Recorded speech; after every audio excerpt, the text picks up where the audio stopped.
France நாட்டில் மிகச்சிறப்பாக நடைபெற்ற 12வது உலக தமிழ் ஆராய்ச்சி மாநாடு விழாவில் மயிலம் பொம்மபுர ஆதீனம் 20ஆம் பட்டம் சிவஞான பாலய சுவாமிகள் திருக்கரங்களால் விழா மலர் வெளியிடப்பட்டது. பிரான்சில் உலக தமிழ் ஆராய்ச்சி மாநாடு. பிரான்சில் 2025 இரண்டாம் நாள் உலக தமிழ் ஆராய்ச்சி மாநாடு பிரான்ஸ் உலக தமிழ் ஆராய்ச்சி மன்ற பொதுச் செயலாளர் ஜெயராமன் கோவிந்தசாமி தலைமையில் நடைபெற்றது.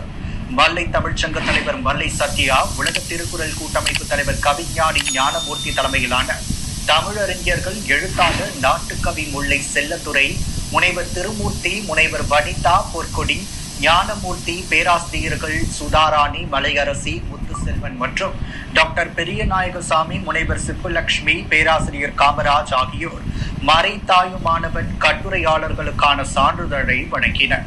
விழாவில் விழா மலர் மயிலம் பொம்மபுர ஆதீனம் 20ஆம் பட்டம் சிவஞான பாலய சுவாமிகள் திருக்கரங்களால் வெளியிடப்பட்டது.